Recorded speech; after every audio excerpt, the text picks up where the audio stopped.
Baik, perkenalkan kami dari kelompok satu Kewarganegaraan.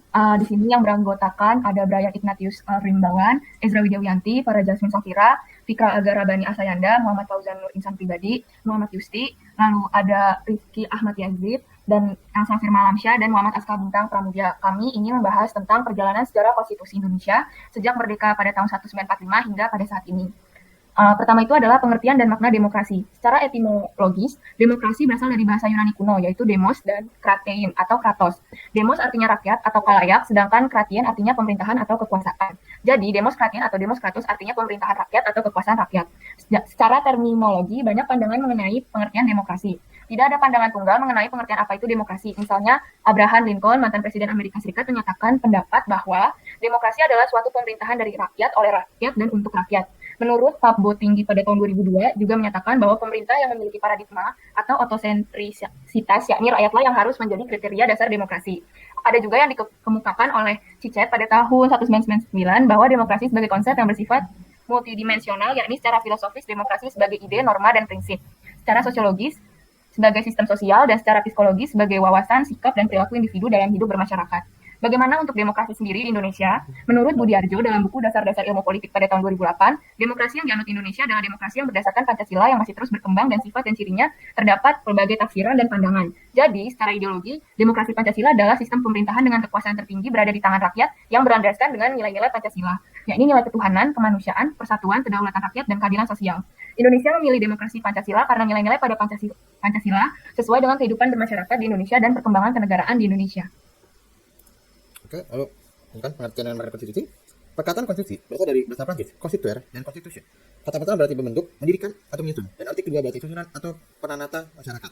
Menurut Rukmana Pamanwinata dalam buku Eli dari Caidar, istilah konstitusi dalam bahasa Indonesia antara lain berpadan dengan kata constitution dalam bahasa Inggris, konstitusi bahasa Belanda, konstitusional bahasa Prancis, verfassung bahasa Jerman, konstitutif bahasa Latin, dan fundamental law Amerika Serikat. Konstitusi sebagai kaidah yang tertuang dalam satu dokumen khusus dikenal dengan sebutan Undang-Undang Dasar. Sekadar catatan perlu juga diutarakan bahwa ada yang memandang UUD itu bukan kaidah hukum, melainkan hukum penyataan, manifesto, pernyataan tentang keyakinan, pernyataan cita-cita. Konstitusi dianggap sebagai sebuah hukum atau aturan dasar suatu negara dalam bentuk tulis atau tidak tulis yang bentuk karakteristik dan konsep-konsep pemerintahannya. Berisi prinsip-prinsip asasi yang dipatuhi sebagai dasar kehidupan kenegaraan. Kemudian pemerintah, pengaturan, pembagian dan pembahasan fungsi-fungsi yang berbeda dari departemen-departemen serta penjabaran secara luas urusan-urusan yang berkaitan dengan pengujian kekuasaan kedaulatan. Jika disederhanakan, konstitusi adalah sebuah piagam pelimpahan wewenang dari rakyat kepada pemerintah. Konstitusi apa saja yang pernah ada di Indonesia? Maryam Budiarjo, 2007, 104, membagi 3 tahap perkembangan Undang-Undang Dasar sebagai berikut.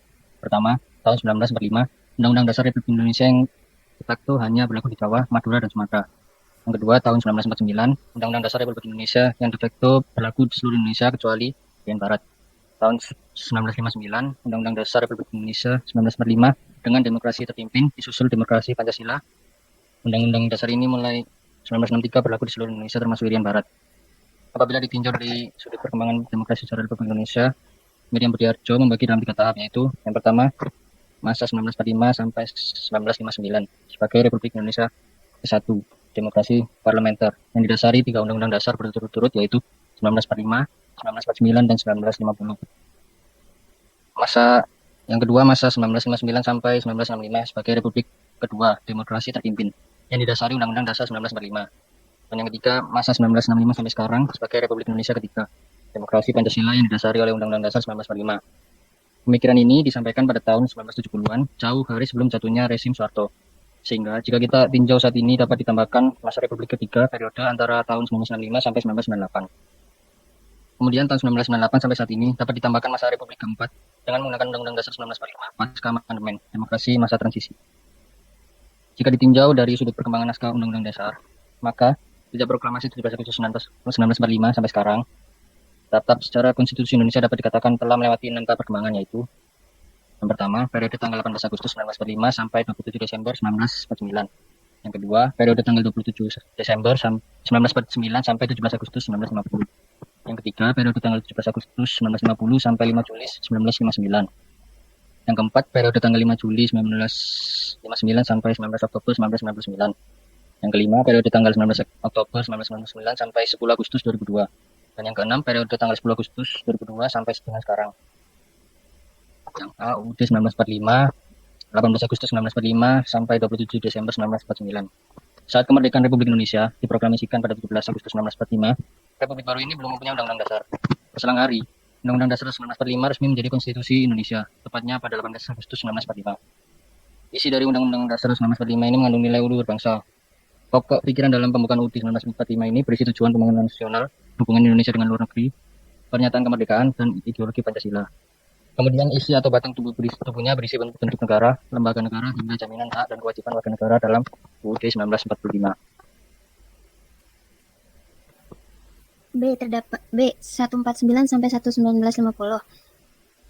Pada tanggal 27 Desember 1949 sampai 17 Agustus 1950, perjalanan Republik Indonesia ternyata tidak luput dari rorongan pihak Belanda yang menginginkan untuk kembali berkuasa di Indonesia. Akibatnya, Belanda mencoba untuk mendirikan negara-negara seperti negara Sumatera Timur, negara Indonesia Timur, negara Jawa Timur, dan sebagainya. Sejalan dengan usaha Belanda tersebut, maka terjadilah agresi Belanda 1 pada tahun 1947 dan agresi 2 pada tahun 1948. Ini mengakibatkan diadakannya Konferensi Meja Bundar atau KMB di Belanda yang melahirkan negara Republik Indonesia Serikat, sehingga UUD yang seharusnya berlaku untuk seluruh negara Indonesia hanya berlaku untuk negara Republik Indonesia Serikat saja. Namun, konstitusi ini tak berlangsung lama. Pada tanggal 17 Agustus 1950, Indonesia kembali menjadi negara kesatuan. C. UUDS 1950 dari tanggal 17 Agustus 1950 sampai 15 Juli 1959. Periode federal dari Undang-Undang Dasar Republik Indonesia Serikat 1949 merupakan perubahan sementara karena sesungguhnya bangsa Indonesia sejak 17 Agustus 1945 menghendaki sifat kesatuan. Oleh karena itu, Republik Indonesia Serikat tidak bertahan lama karena terjadi penggabungan dengan Republik Indonesia. Hal ini mengakibatkan wibawa dari pemerintah Republik Indonesia Serikat menjadi berkurang. Kemudian tercapailah kata sepakat untuk mendirikan kembali Negara Kesatuan Republik Indonesia atau yang biasa disebut dengan NKRI. Bagi negara kesatuan yang akan didirikan, jelas perlu ada Undang-Undang Dasar baru. Untuk itu, dibentuklah panitia penyusun rancangan Undang-Undang Dasar yang disahkan pada tanggal 12 Agustus 1950 oleh Badan Pekerja Komite Nasional Pusat dan oleh Dewan Perwakilan Rakyat dan Senat Republik Indonesia Serikat pada tanggal 14 Agustus 1950. Berlakulah Undang-Undang Dasar baru itu pada tanggal 17 Agustus 1950. Namun karena kondisi semakin tidak menentu, UUDS hanya berlaku sampai 5 Juli 1959. Yang D, Orde Lama, 5 Juli 1959 sampai 19 Oktober 1999. Ciri-ciri periode ini ialah dominasi yang sangat kuat dari presiden, terbatasnya peranan partai politik, berkembangnya pengaruh komunis, dan meluasnya peranan ABRI sebagai unsur sosial politik. Undang-Undang Dasar 1945 memberi kesempatan bagi seorang presiden untuk bertahan selama sekurang-kurangnya 5 tahun. Akan tetapi, ketetapan MPRS nomor 3 MPRS 1963 yang mengangkat Soekarno sebagai presiden seumur hidup telah membatalkan pembatas waktu 5 tahun ini. Tahun 1960, Presiden Soekarno membubarkan Dewan Perwakilan Rakyat hasil pemilihan umum. Padahal dalam penjelasan Undang-Undang Dasar 1945 secara eksplisit ditentukan bahwa Presiden tidak mempunyai wewenang untuk berbuat demikian. Dewan Perwakilan Rakyat gotong royong yang menggantikan Dewan Perwakilan Rakyat hasil pemilihan umum ditonjolkan peranannya sebagai pembantu Presiden. Sedangkan fungsi kontrol yang ditiadakan. Bahkan, pimpinan Dewan Perwakilan Rakyat dijadikan menteri sehingga fungsi mereka lebih sebagai pembantu Presiden daripada wakil rakyat. Kuatnya posisi presiden juga merambah dalam bidang-bidang lain di luar bidang eksekutif. Berdasarkan Undang-Undang Nomor 19 Tahun 1964, presiden diberi wewenang untuk campur tangan di bidang yudikatif, dan masih banyak lagi penyimpangan-penyimpangan terhadap Undang-Undang Dasar 1945. Sebagaimana dibeberkan oleh Miriam Budiarjo, puncaknya pecahnya peristiwa G30 SPKI telah mengakhiri periode demokrasi terpimpin dan membuka jalan untuk dimulainya masa demokrasi Pancasila. Orde Baru pada 19 Oktober 1999 sampai 10 Agustus 2002. Pergeseran kekuasaan dari Soekarno ke Soeharto menimbulkan perubahan orde dari Orde Lama ke Orde Baru. Implementasi Undang-Undang Dasar 1945 mengalami beberapa koreksi. Orde Baru mempunyai tekad untuk melakukan koreksi atas berbagai penyimpangan terhadap Undang-Undang Dasar 1945 pada masa Orde Lama. Pada mulanya, Orde Baru berupaya untuk memperbaiki nasib bangsa dalam berbagai bidang kehidupan, dan rakyat merasakan peningkatan kondisi di berbagai bidang kehidupan melalui serangkaian program yang dituangkan dalam GBHN dan Repelita. Namun, dalam perjalanannya Orde Baru berubah wajah menjadi kekuasaan yang otoriter. Penafsiran pasal-pasal UUD 1945 dimanipulasi untuk kepentingan mempertahankan kekuasaan. Bahkan Undang-Undang 1945 yang singkat dan fleksibel mudah salah tafsirkan dan menguntungkan penguasa disakralkan untuk tidak diamandemen bukan demi kebaikan rakyat, tapi demi kekuasaan itu sendiri. Pengalaman masa Orde Lama dengan Undang-Undang Dasar 1945, posisi presiden yang sangat kuat. Terulang lagi pada masa Orde Baru, posisi legislatif berada di bawah presiden. Hak asasi rakyat juga dibatasi. Kekuasaan tanpa kontrol akibatnya pemerintahan Orde Baru cenderung melakukan penyimpangan di berbagai aspek kehidupan. Korupsi, kolusi, dan nepotisme atau KKN merajalela. Terjadi ketidakmerataan hasil pembangunan, kesenjangan kaya dan miskin semakin melebar. Utang semakin membengkak, akhirnya menumpuk menjadi krisis multidimensi. Dipelopori mahasiswa, rakyat menuntut reformasi di segala bidang. Akhirnya rezim Orde Baru tumbang dengan mundurnya Soeharto tanggal 21 Mei 1998. Yang F, reformasi dan amandemen UUD 1945 pada 10 Agustus 2002 sampai dengan sekarang. Pengalaman sejarah pada masa lalu, baik masa Orde Lama maupun masa Orde Baru, bahwa penerapan terhadap pasal-pasal UUD 1945 yang memiliki sifat multi-interpretable atau dengan kata lain berwayu arti sebagai mengakibatkan terjadinya sentralisasi kekuasaan di tangan presiden. Hal inilah yang melatar belakangi perlunya dilakukan amandemen terhadap Undang-Undang Dasar 1945. Amandemen merupakan keharusan, karena hal itu akan mengatur bangsa Indonesia ke arah tahapan baru penataan terhadap ketatanegaraan. Amandemen terhadap UUD 1945 dilakukan oleh bangsa Indonesia sejak tahun 1999, di mana amandemen yang pertama dilakukan dengan memberikan tambahan dan perubahan terhadap 9 pasal UUD 1945. Kemudian amandemen kedua dilakukan pada tahun 2000, amandemen ketiga dilakukan pada tahun 2001, dan amandemen terakhir dilakukan tahun 2002 dan disahkan pada tanggal 10 Agustus 2002.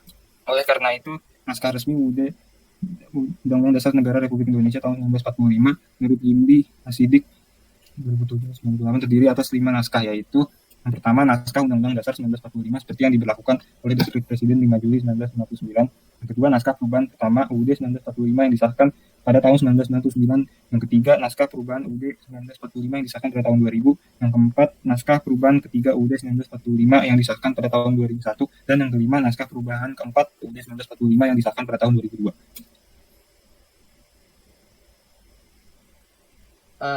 Yang terakhir pada kesimpulannya, pada dasarnya konstitusi dan undang-undang adalah sebuah konstitusi dan undang-undang fungsinya adalah menuangkan kepentingan suatu negara dan rakyatnya dalam sebuah peraturan tertulis yang sifatnya mutlak bagi seluruh manusia dan makhluk hidup yang berada dalam teritorial negara tersebut. Namun ada kalanya di saat undang-undang atau konstitusi tersebut harus diubah, yang hal ini dapat terjadi karena seperti pergantian kekuasaan atau hal yang lainnya, maka konstitusi dan undang-undang dapat diubah namun sifatnya tetap mutlak. Sekian dari kelompok kami. Assalamualaikum warahmatullahi wabarakatuh.